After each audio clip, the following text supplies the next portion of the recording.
Estamos de volta! Correção aqui na TV Resolução, prova da segunda fase da Unicamp. Prova realizada no dia 13 de janeiro de 2008. Bom, vamos começar aí com a primeira questão de biologia.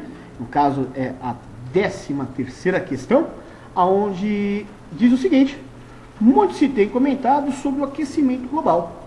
E um dos assuntos mais debatidos é o aumento do aquecimento provocado por emissões de gás carbônico, CO2, e sua relação com o efeito estufa.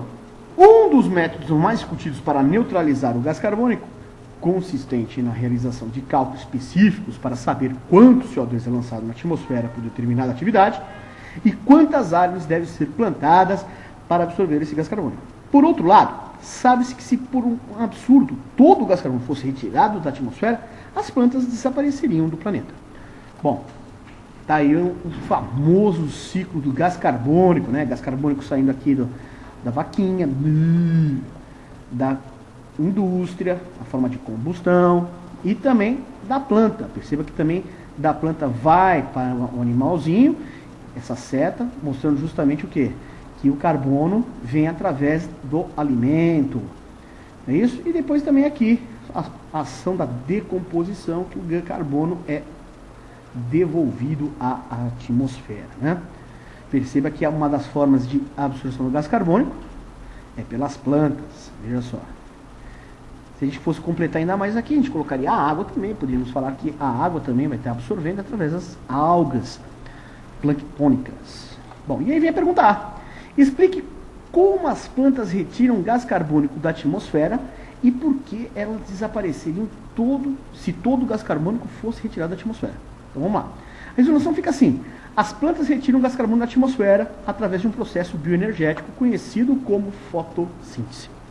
É aquilo que eu sempre digo, sempre que é uma questão de fotossíntese, de respiração, dos processos bioenergéticos. E está aqui, apareceu, né?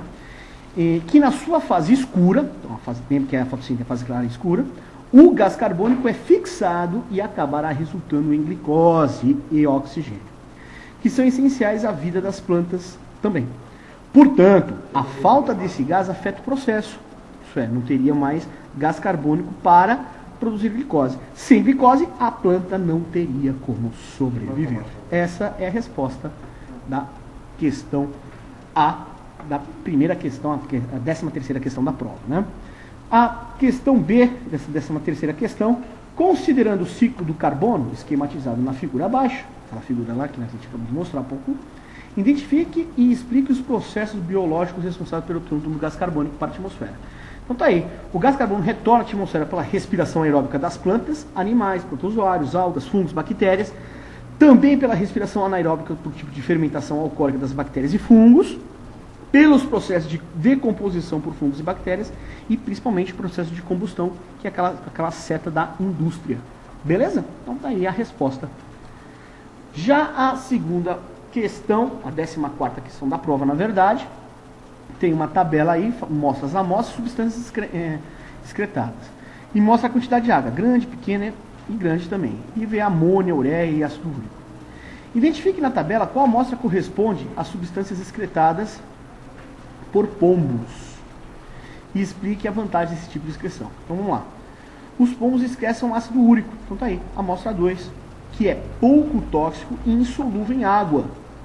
O fato de ser insolúvel se torna uma adaptação à vida no meio terrestre, pois os animais perdem pouca água pela excreção, portanto evita a perda de água excessiva. Por isso, né, que é um xixi, as fezes, a gente diz até que é meio pastoso, né? Essa é a característica das aves no geral, né? Os répteis também excretam ácido úrico. Então tá aí. Já a pergunta B, identifique na tabela qual amostra corresponde às substâncias excretadas por girinos e qual corresponde às dos sapos. Explica a relação entre o tipo de substância excretada por esse tipo de animal e o ambiente que vive. Bom, a resolução é a seguinte: o girino excreta principalmente amônia, que é a amostra 1, pois vive na água, que acaba até dissolvendo, né? Já que o excesso de água do ambiente dissolve, portanto a amônia é solúvel. E o sapo excreta principalmente ureia, amostra 3. Então tá aí. Quando na fase larval, o girino, amostra 1, quando adulto, amostra 3. Por que amostra 3? Pois vive no meio terrestre. A ureia sendo menos tóxica do que a amônia, bem menos tóxica de passagem, favorece o sapo a viver como um anfíbio na água e na terra. Então tá aí a questão B da 14ª questão. A 15ª questão, que seria a terceira de biologia, é sobre a síndrome de Down. Então, ó, a síndrome de Down, também chamada de trissomia do 21, cromossomo 21, afeta cerca de 0,2% dos recém-nascidos. A síndrome é causada pela presença de um cromossomo 21, né, um cromossomo a mais nas células dos afetados. Isto é, em vez de 2 cromossomos no 21, a pessoa tem 3, por isso, trissomia. A trissomia do cromossomo 21 é originada durante as anáfases 1 ou 2 da meiose. E aí vem as perguntas. Quando ocorre a meiose e cite um evento que só ocorre na meiose? Então, uma questão de citologia relacionada à meiose. Então, como que fica a resposta? A meiose, ela só ocorre nos mamíferos, né, já está falando de nós, durante o processo de formação dos gametas. Isso é a gametogênese, a espermiogênese e a ovulogênese, formação de gameta masculino e feminino.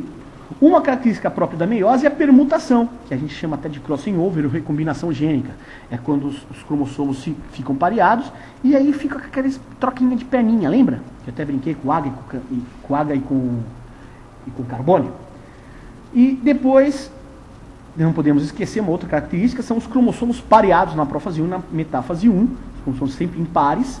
E claro, sem ligação independente, e o principal, na anáfase 1 acontece justamente a separação dos cromossomos. Esses cromossomos estão pareados, são separados. Então são tudo características que só ocorrem na meiose. Pergunta B. Explique os processos que ocorrem na anáfase 1 e na anáfase 2 que levam à formação de células com 3 cromossomos lá no parzinho 21. Então vamos lá. Se ocorrer a não disjunção, isso é, se não ocorrer a separação dos cromossomos na fase 1, isto é, terá como resultado a formação de gametas com um cromossomo a mais, que a gente fala N mais 1. O N é o 23, lembre disso. 2N igual a 46, N igual a 23. Então, N23, né, mais 1. Isto pode ocorrer tanto na fase 1, materno como paterna, gerando assim 50% de gametas N mais 1, e 50% N-1. Caso ocorra na fase 2, vamos ter como resultado 50% de gametas normais, 25% de gametas N mais 1 e 25% de N-1.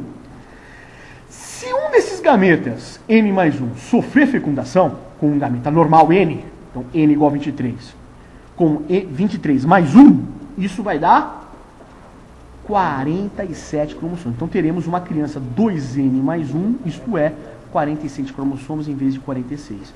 Porém, esse cromossomo a mais localizado no par 21. Então essa é a resposta aí da 15ª pergunta, que seria a terceira de biologia. Daqui a pouquinho, mais as questões aí da biologia, as outras demais